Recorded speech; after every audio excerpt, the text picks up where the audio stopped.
자, 안민석 의원님이 일단, 지난주에 홈런을 하나 치셔가지고. 네, 대단한 홈런이었죠, 사실은.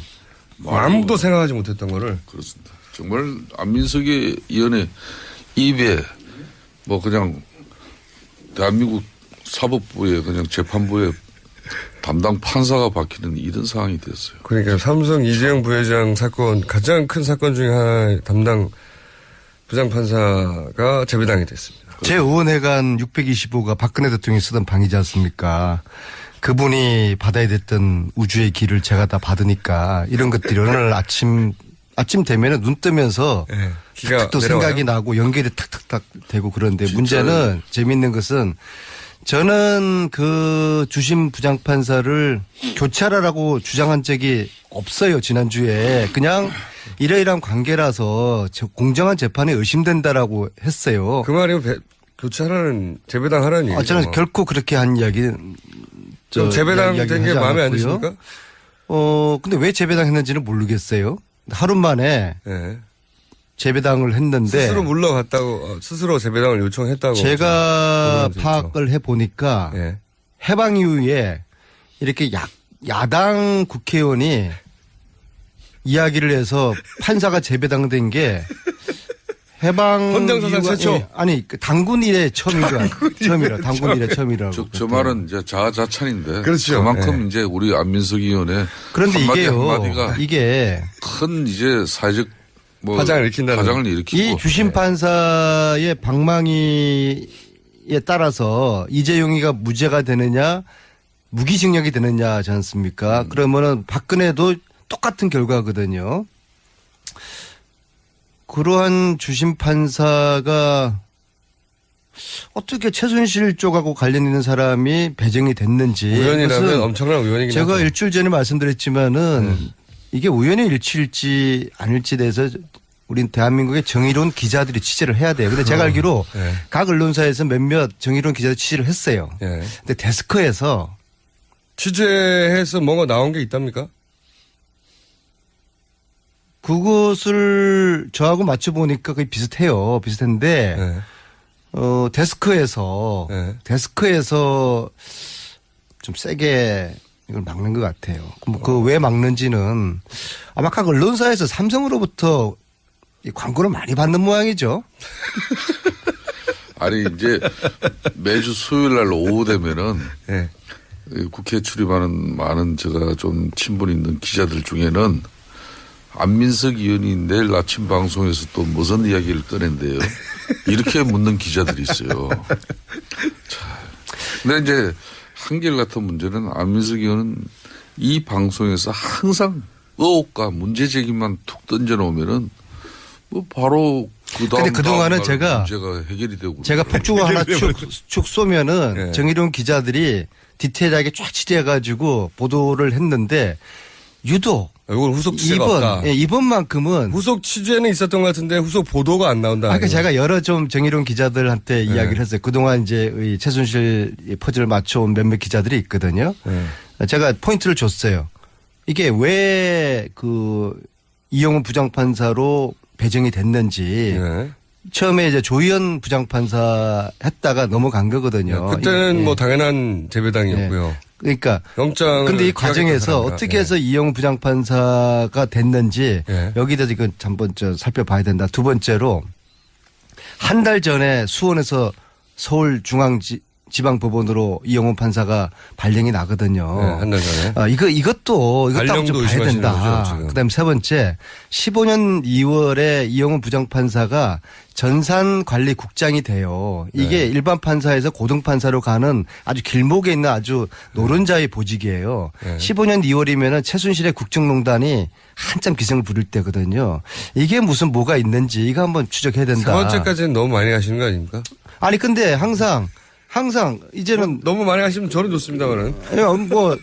근데 묘하게도 과연 그럴까 말도 안 돼라는 게 나중에 다 사실로 나타나잖아요. 그렇긴 합니다. 이때까지는. 아니 김어준 우리 당대의 이 정치평론가인 김어준 총수도 11월 달에 제가 박근혜 대통령의 대포폰 이야기를 했을 때 방송 끝나고 난 다음에 저한테 얼마나 이 핀잔을 줬어요. 기억나지 않는데요. 저는 네. 대부분 사용한다고 생각하고 있었는데요. 그렇게 말씀하시면 안 되죠. 자, 아무튼 네. 이 판사 관련된 것들이 이후에 또 다시 배정이 다른 판사 됐지만은 그분도 주진우 기자 이야기로는 뭐 일배라고 그러던데 일배 판사라고 그러던데 그렇게까지는 그게 아니에요. 저 우리 그렇죠. 안민석 근데 또 의원께서 일각에서는 뭐 그럼 지난번 너무 많이 판결에 많이 나가지 아니, 마시고 주진우 기자 이야기가 그렇다고 하니까는요. 안민석 그러니까 의원께서는 제 이야기의 그건 본질은 아닐 텐데요. 이후에 재판을 우리 국민들이 두 눈 부릅뜨고 지켜봐야 된다. 그 말씀 드리는 거예요. 안민석 의원께서는 좀 많은 제보도 받고 또 이렇게 문제 제기가 이루어지고 또 언론 취재가 뒤따르게 돼 있는데 좀 그런 상황을 폭넓은 언론층에게 이렇게 공감이 이루어지고 저는 우리나라 이 사법부 그 일배 판사들한테 그 판사들한테 있어요, 제가 일부. 직접 제가 당했어요. 2008년도에 그 쇠고기 강호병 뭐 수입 반대 그 촛불 그런 그 기간이 몇 달 동안 있었잖아요. 제가 5명 경찰들한테 집회 현장에서 몰매를 당했어요. 무슨 몰매를요? 아니 집회 현장에서 제가 그 당시에 엉켜가지고 국민보호단장이었거든요. 몰매를 맞았다는데. 그래서 아무튼 그 상황에서 그래서 저는 억울한 제가 피해자였는데 경찰이 자기들이 역으로 자기들이 저한테 폭행을 당했다고 고발을 했어요. 자기들이 저한테 와가지고 잘못했던 그 억울함 때문에 지금 판사 아니 그래서 재판을 판사들을 했는데 못 살게 보시려고 하는 거예요? 재판을 했는데 정말 제가 가해자가 되고 경찰이 피해자가 되는 대법까지 갔어요. 그냥 알겠습니다. 벌금을 300만 원 받았어요. 의원님 알겠습니다. 저 억가심정이 있어요. 억가심정이 그렇다고 이런 장소에서 근데 대한민국 판사들 그 똑똑한 판사들이 어떻게 가해자와 피해자를 이렇게 바꿀까 제가 체험을 그 했어요. 문제로 인해 가지고 저 정도가 이런데 우리나라 힘없는 국민들이 얼마나 이 부당한 판결을 받을 수가 있겠어요. 현역 국회의원도 억울한 판사들이 잘 하셔야 돼요. 억울한 걸 잘 물론 대부분은 잘 하시지만은 일부 썩은 판사들이 있단 말이에요.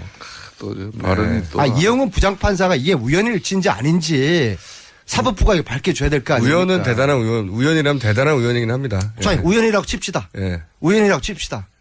대단한 우연도 일어나죠, 실제로. 일어나는데 하여튼 대단한 우연이 일어났다.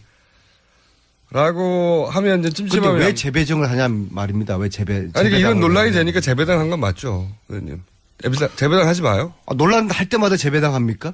그 의원님이 잘하셔서 그런 거예요. 문제 제기를 했으니까 자신들이 저는 재배당 요구를 한 적이 없어요. 공정한 재판에 문제나 오해가 있을 수 있다고 판단되면은 그런 의혹과 문제 제기가 있었으니까 최순실 박근혜가 나쁜 사람으로 집어가는 안민석 오늘 이렇게 재판부가 키워줍니까? 이게 무슨 의원님 오늘 포커스가 너무 이상해요. 그러니까 이제 방송 진행하세요. 안민석 의원에게 왜 방송을 맡겨놓고 있습니까? 아니 무슨 중요한 얘기를 할 줄 알았거든요. 다 듣고 났더니 아무 얘기도 아니에요. 오늘은. 성적으로 빠졌는데요.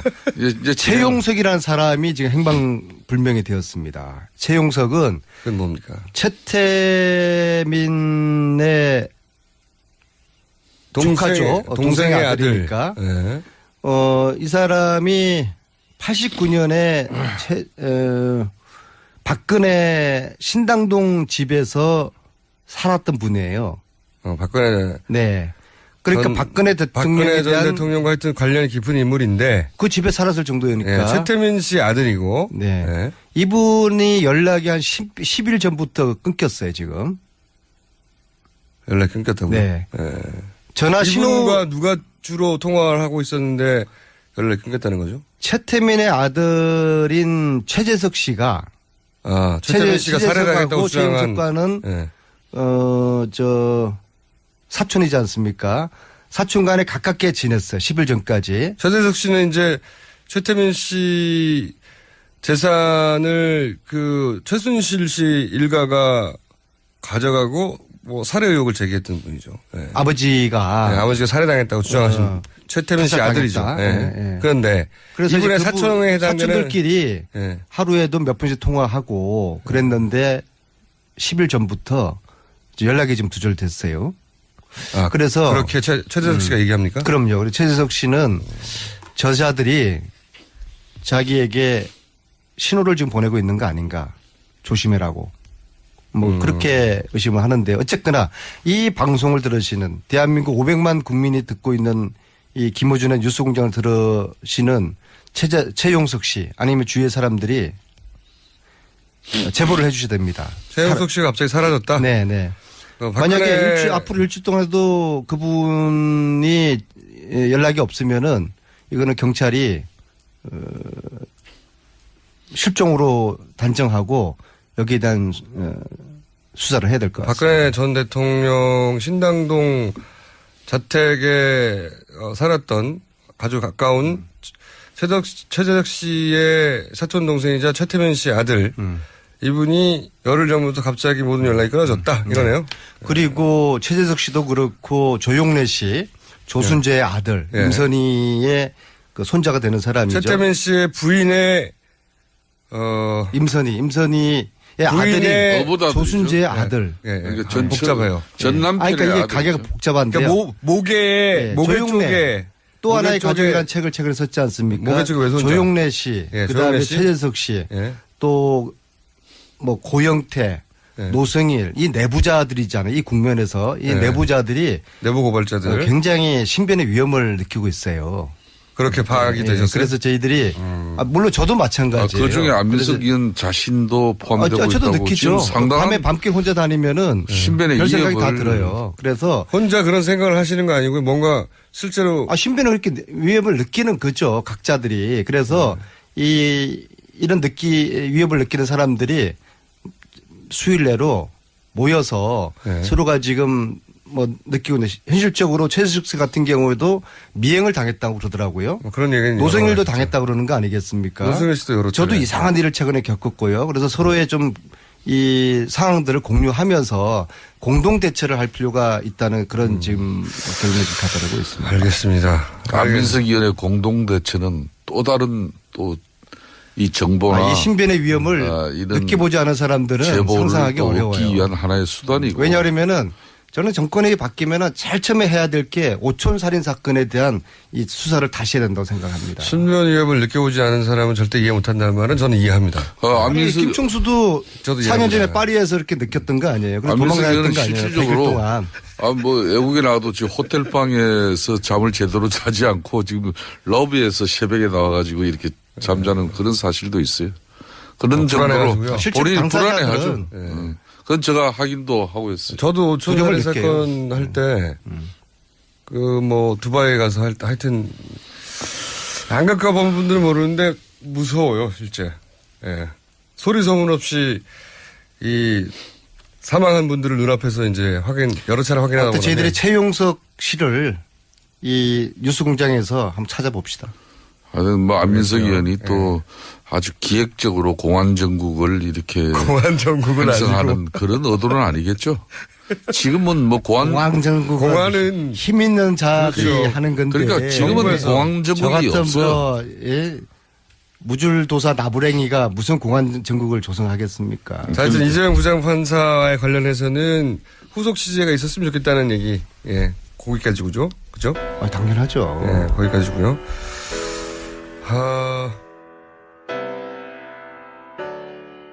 한번 살펴봐야 된다. 두 번째로 한 달 전에 수원에서 서울중앙지방법원으로 이영훈 판사가 발령이 나거든요. 네, 한 달 전에. 이것도 한번 좀 봐야 된다. 그다음 세 번째 15년 2월에 이영훈 부장판사가 전산관리국장이 돼요. 이게 일반 판사에서 고등판사로 가는 아주 길목에 있는 아주 노른자의 보직이에요. 15년 2월이면은 최순실의 국정농단이 한참 기승을 부릴 때거든요. 이게 무슨 뭐가 있는지 이거 한번 추적해야 된다. 세 번째까지는 너무 많이 가시는 거 아닙니까? 아니 근데 항상 이제는 너무 많이 가시면 저는 좋습니다만은. 근데 묘하게도 과연 그럴까 말도 안 돼라는 게 나중에 다 사실로 뭐 그렇긴 합니다. 이때까지는. 아니 김어준 우리 당대의 이 정치평론가인 김어준 총수도 했어요. 그 말이면 교체하라는 재배당하라는 얘기죠. 저는 결코 그렇게 한 이야기. 좀 재배당 된 게 마음에 안 드십니까? 근데 왜 재배당했는지는 모르겠어요. 하루 만에 재배당을 했는데 스스로 물러갔다고 스스로 재배당을 요청했다고 제가 파악을 해보니까 해방 이후에 이렇게 야당 국회의원이 이야기를 해서 판사가 재배당된 게 해방 헌정사상 이후가- 최초. 예, 아니 그 당군 이래 처음이라 당군 이래 처음이라고. 저 말은 이제 자아자찬인데 그렇죠. 그만큼 이제 우리 안민석 의원의 그런데 한마디 이게요. 한마디가 이게 큰 이제 사회적 뭐 파장을 일으킨다는. 파장을 일으키고 이 주심 판사의 방망이에 따라서 이재용이가 무죄가 되느냐 무기징역이 되느냐 하지 않습니까? 그러면은 박근혜도 똑같은 결과거든요. 그러한 주심 판사가 어떻게 최순실 쪽하고 관련 있는 사람이 배정이 됐는지 우연이라면 그것은 엄청난 우연이긴 제가 하죠. 일주일 전에 말씀드렸지만은 이게 우연의 일치일지 아닐지 대해서 우린 대한민국의 정의로운 기자들이 취재를 해야 돼요. 근데 제가 알기로 예. 각 언론사에서 몇몇 정의로운 기자들 취재를 했어요. 예. 근데 데스크에서 취재해서 뭔가 나온 게 있답니까? 그것을 저하고 맞춰보니까 거의 비슷해요. 비슷한데 예. 데스크에서 네. 데스크에서 좀 세게 이걸 막는 것 같아요. 그 왜 막는지는 아마 각 언론사에서 삼성으로부터 이 광고를 많이 받는 모양이죠. 아니 이제 매주 수요일 날 오후 되면은 예. 국회에 출입하는 많은 제가 좀 친분 있는 기자들 중에는 안민석 의원이 내일 아침 방송에서 또 무슨 이야기를 꺼낸대요. 이렇게 묻는 기자들이 있어요.